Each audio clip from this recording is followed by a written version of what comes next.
să fiu președinte. Oricum, mai devreme sau mai târziu, domnul Chiriță, mai devreme sau mai târziu, fiecare dintre noi, într-o legislație, are obligația să prezideze ședințele de Consiliu. Că sunt eu, că e altcineva, nu e nicio problemă. Deci, repet și vă rog să consemnați, nu suntem de acord cu expunerea de motive. V-am spus de ce, deoarece cei 3 consilieri PSD sunt consilieri până când justiția, așa cum a precizat și instituția prefecturii, își va spune cuvântul, iar în ceea ce privește alegerea unui nou președinte de comisie, niciun fel de problemă, putem să alegem prin vot secret. Da. Un dialog. Da. N-are nimic personal cu dumneavoastră la președinte de ședință, puteți să fiți votând, dar să fiți votat în mod legal. Când ați fost votat de cei 3 consilieri care se... Și vreau să vă întreb, atunci de ce nu v-ați sesizat? Avea o supuneți la vot? De ce nu v-ați sesizat atunci? Deci a avut o propunere pentru schimbarea de președinte de ședință, să devină numărul 1 pe ordinea de zi și aș vrea să o supuneți la vot. Deci, am nimic cu dumneavoastră, doar să fiți votat legal. Domnul secretar. Clar. Domnul președinte, se propune ca proiectul de hotărâre privind schimbarea din funcția președintelui de ședință devină punctul 1, iar cele din propunerea inițială vor deveni punctul 1, punctul 2, punctul 2, punctul 3, punctul 3, punctul 4, punctul 4, punctul 5 și punctul 5, punctul 6. Asta se soluție. Mai avem de introdus pe ordinea de zi expunerea de motive a domnului viceprimar în legătură cu transportul elevilor în urma adreselor făcute de... Da, votăm ordinea de zi. Deci, ca să votăm, nu votăm separat la început, votăm ordine. Separat. Și zi. Deci, sunt mai multe propuneri la ordinea de zi. Ce a făcut domnul Chiriță și comunicat de domnul primar pentru a parcurge procedura de rigoare. Cele propuse prin dispoziția numărul 1 și înțeleg că mai au o propunere. Și ar fi 1. Schimbarea președintelui, 2. Proiect de hotărâre prin care se acte încetarea mandatului de consilier al domnului Stanciu Silviu Miner, 3. Proiect de hotărâre prin care se acte încetarea mandatului de consilier al domnului Stelian Bucuravin, 4. Proiect de hotărâre prin care se acte încetarea mandatului de consilier al domnului Bărban Alexandru, 5. Proiect de hotărâre privind revocarea din funcția de viceprimar al municipiului Calafat al domnului Vasile Ardelică. Și mai avem un proiect de... 6. Se solicită încă un proiect. Și se aviță domnul viceprimar. Deci, cu privire la transportul elevilor. Conform articolul 44, nu poate intra pe ordinea de zi, întrucât nu are raportul aparatului de specialitate al primarului. Este repetele din articolul 44 din legea 215 pe 2001. Și vreau să vă întreb. Ce motive nu? De câte ori ne-ați prezentat la alte ședințe expuneri de motive fără să aibă... Poftiți? La raport nu. Poate la extraordinar. Supunem la vot. Eu v-am spus că nu se poate. Vreau să procesați cu... Deci supunem la vot. Și le luăm puneți punctual. Punctual. Deci, punem la vot introducerea de ordinea de zi a proiectului de hotărâre privind schimbarea președintelui de ședință.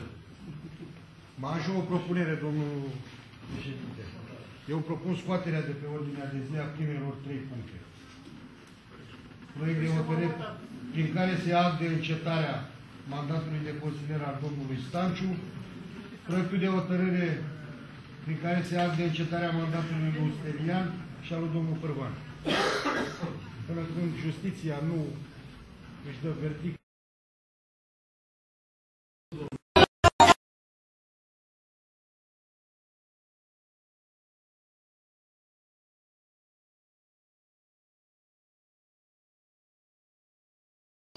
Vă rog să menționați acolo.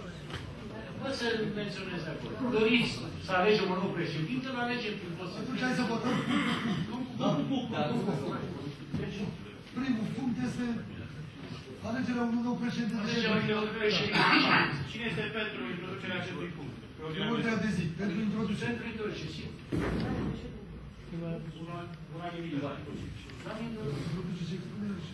Punctul 2.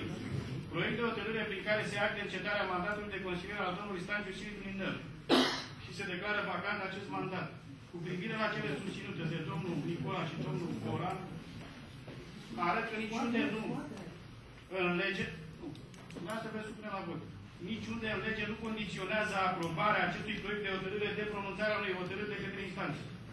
Vreau să acum puteți să decideți. Deci, noi... Haideți să văd și nu. Exact așa. Deci am votat să fie introdus pe ordinea de zi. Acum votăm, de asemenea, să fie introdus pe ordinea de zi proiectul de hotărâre sau, dumneavoastră vot, de introducerea, proiect de hotărâre prin care se acte încetarea mandatului de consilier al domnului Stancu și Criminal. Nu, domnule, dacă nu permiteți. Se votează ordinea de zi cu punctele introduse și cu amendamentul domnului Nicola, cu scoaterea de 3 puncte referitoare la excluderea consilierilor. Nu fiecare punct, că nu v-ați învățat așa în legislație. Deci se votează ordinea de zi cu punctele adăugate, minus cele 3 puncte pe care le-a solicitat domnul Nicola. Aici nu face dumneavoastră regulile, regulile face legea. E același lucru, numai că o procedură mai simplă. A venit punctul 7-8 în continuare în propunerea domnului Cătălin. Nu, legea spune altceva. Legea spune altceva. Dar puteți să simplificați. Votați punctul care a intrat și l-ați hotărât împreună cu toată ordinea de zi așa cum este. Dacă ți-e bine, dacă nu, votați pentru scoatere. Deci, domnule, votăm scoatere. Primul punct. Sau votați scoatere. Sau scoaterea și introducerea celorlalte. Primul punct. Cu alegerea unui nou președinte de comisie, am spus că suntem de acord. Președința s-a votat. Am votat. Bun. Trecem la ordinea de zi. Ordinea de zi. Eu. Nu, cu amendamentul Nicola. Acum trebuie să vă pronunțați cu privire la celelalte propuneri. Le pronunț. Bun. Dacă se votează în bloc sau punct cu punct, domnii Calde nu au voie să... Întrucât punctele 2, 3 și 4 vizează același lucru, faptul că cei 3 consilieri PSD n-ar mai fi consilieri, le supunem în bloc. Noi propunem scoaterea lor după ordinea de zi.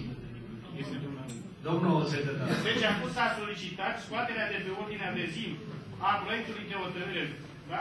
Prin care se ia încetarea mandatului de consilier al domnului Stanciu și a proiectului de hotărâre prin care se ia încetarea mandatului de consilier al domnului Stelian Bugulamin, a proiectului de hotărâre prin care se ia încetarea mandatului de consilier al domnului Bărban Alexandru. Deci arată încă o dată pentru cei trei că nu au voie să... Domnul secretar, eu am avut, domnul președinte, vă rog frumos, am avut o propunere, scoaterea celor 3 puncte de pe ordinea de zi. Dumneavoastră ați avut introducerea pe ordinea de zi a punctului cu președintele de ședință și încă 2 puncte cu transportul de la Basarab, expunerea de motive a lui domnul viceprimar. Haideți să votăm ordinea de zi cu amendamentele astea aduse. Am început să votăm fiecare punct. Cele 3 scoase și cele 3 introduse. Domnul consilier. Deci este aceeași situație. Având în vedere că am votat primul punct, am fost toți de acord să alegem din nou președintele de ședință, urmează să votăm cele 3 puncte, următoarele 3 puncte în bloc, pentru că e aceea speță, dacă le introducem sau nu pe ordinea de zi. După aceea, punctul 5. Dacă le scoatem după ordinea de zi. Dacă le scoatem, da.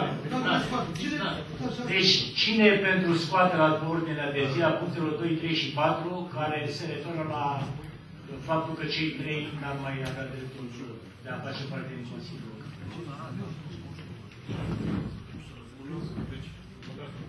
Domnul Păun, Domnul Repet, domnul Nicola, domnul Bărban, mai încet dacă puteți, vă rugăm. Da. Domnul Stelian, domnul Vasile, domnul Cola. Cu virgulă. Deci 8 voturi pentru scoatere. Cine este pentru menținere?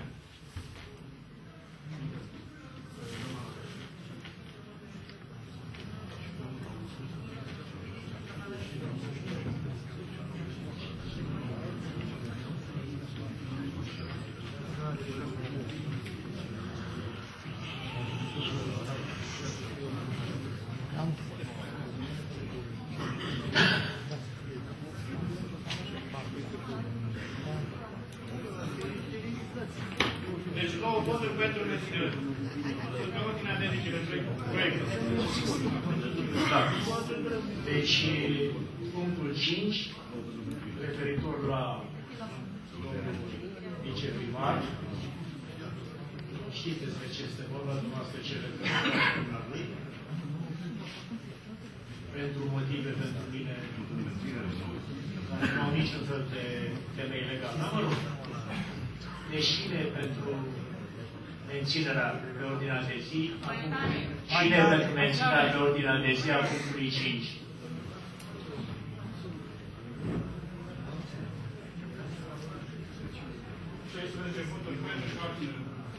Da.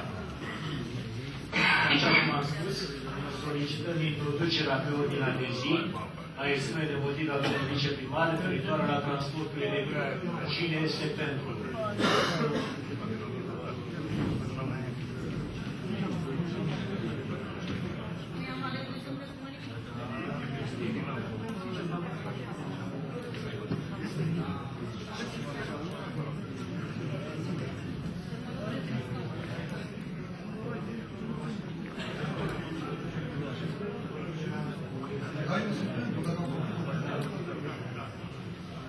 Deci au votat pentru. Deci a rețetă domnul Cora, domnul Bărbat, domnul Staniță, domnul Serian, domnul Cora și domnul Paul.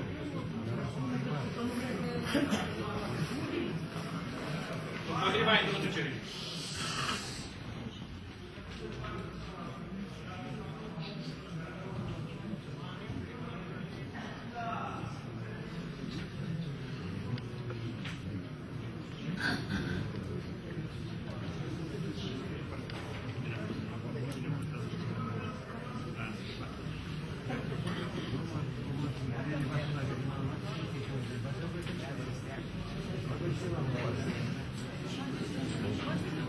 Deci nu a fost introdus pe ordinea de zi.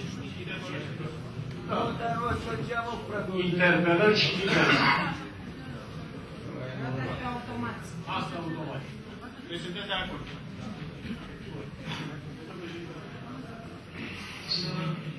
Ordinea de zi votată este proiect de hotărâre privind schimbarea președintelui de ședință, proiect de hotărâre prin care se ia de încetarea mandatului de consilier al domnului Stanciu Silviu Linder, proiect de hotărâre prin care se ia de încetarea mandatului de consilier al domnului Stelian Mugurali, proiect de hotărâre prin care se ia de încetarea mandatului de consilier al domnului Părman Alexandru, proiect de hotărâre privind revocarea din funcția de viceprimar al municipiului Calafat al domnului Vasile Adeucă și interpelări și diverse. Asta e ordinea de zi aprobată.